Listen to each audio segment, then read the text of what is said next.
बहुत समय पहले की बात है। एक गांव में एक ठाकुर रहता था।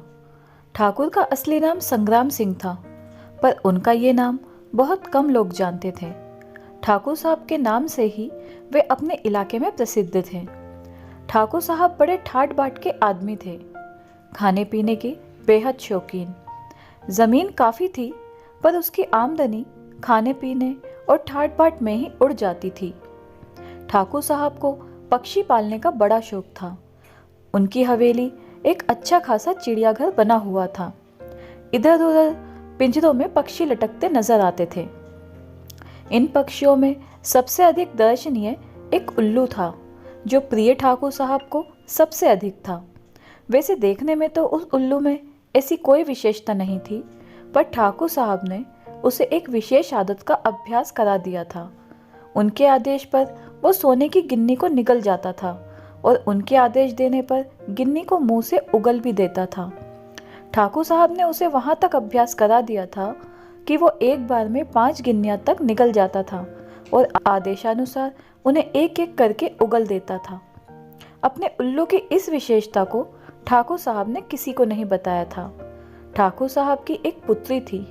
उन्हें उसका विवाह अचानक तय करना पड़ा और विवाह की तिथि भी 10 दिन आगे की ही निश्चित हो गई।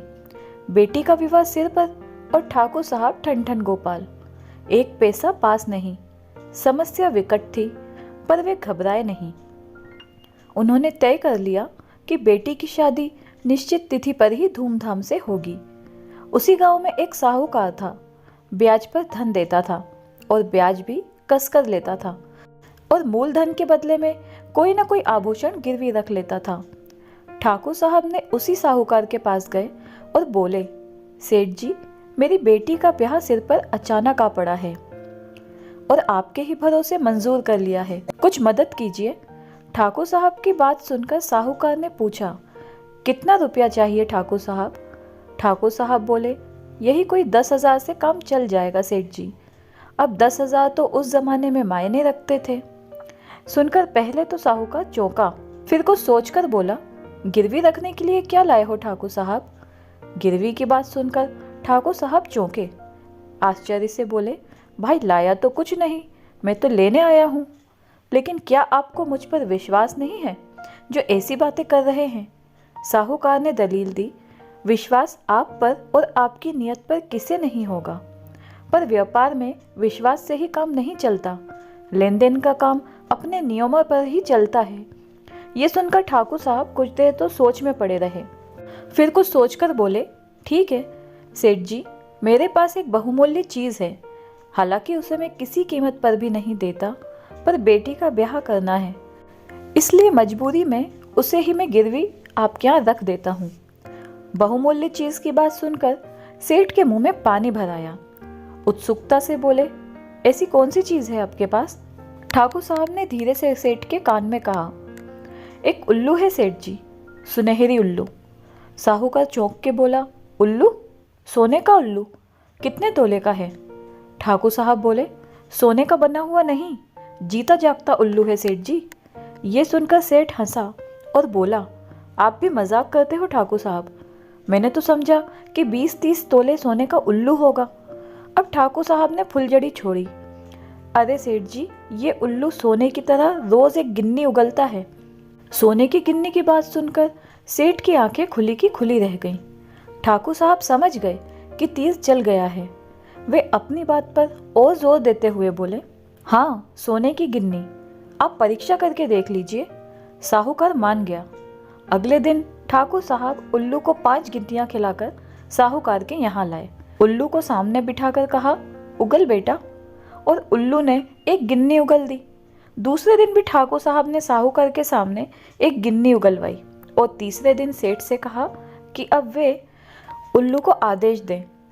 उत्सुकतावश साहूकार बोला, उगल बेटा, और उल्लू ने एक गिन्नी उगल दी। सेठ का मन तो बल्लियां उछलने लगा। उसने तुरंत 10,000 रुपये ठाकुर को दे दिए। ठाकुर साहब ने रुपए थैली में भरे और जाते जाते बोले, सेठ जी, आपके ये 10,000 जल्दी ही लौटाकर अपना उल्लू ले जाऊंगा। साहूकार मुस्कुराते हुए बोला, अरे ठाकुर साहब, कोई जल्दी नहीं है, आराम से लुटाइएगा। ठाकुर साहब चले गए। साहूकार उल्लू के लिए एक खूबसूरत पिंजरा लाया और उसमें उसे बिठाकर अपने सोने के कमरे में टांग दिया। उल्लू के पेट में 2 गिन्नियां बची थी, अतः अगले 2 दिन तो उसने गिन्नी उगली, किंतु तीसरे दिन साहूकार की खिलाई हुई रबड़ी उगल दी। जब 2-3 दिन तक वो रबड़ी उगलने का क्रम चलता रहा तो साहूकार घबराया और नौकर को भेजकर ठाकुर साहब को बुलवाया। ठाकुर ने आते ही कहा, कहिए सेठ जी, कैसे याद किया? सेठ झल्लाकर बोला, ठाकुर तुमने मेरे साथ धोखा किया है। ठाकुर बोला, धोखा? मैंने क्या धोखा दिया आपको? सेठ ने गुस्से में कांपते हुए कहा, हाँ तुमने धोखा दिया है, तुम बेईमान हो। अब ठाकुर ने साहूकार को घूरकर आंखें तरेरी और बोला, मैं बेईमान हूँ? ठाकुर के गुस्से को देखकर सेठ कुछ रुआं सा हो गया। कुछ सहमी आवाज में बोला, तुम्हारा उल्लू बेईमान है, वो 3 दिन से गिन्नी नहीं उगल रहा है। ठाकुर को तो असलियत पता थी, मगर दिखावे के लिए पूछा, तो फिर क्या उगल रहा है? साहूकार ने माथा ठोंककर कहा, रबड़ी।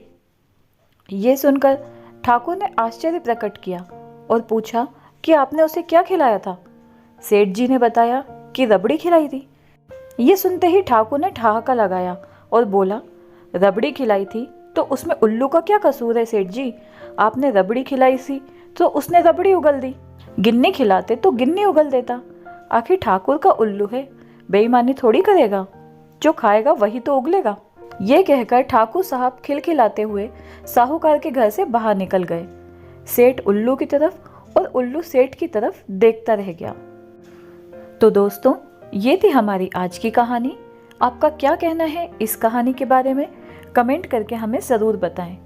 वीडियो को लाइक करके चैनल को सब्सक्राइब कर लीजिए ताकि आपको आने वाली वीडियो तुरंत मिले। मैं मिलती हूँ आपसे अगली कहानी में, तब तक लिए धन्यवाद।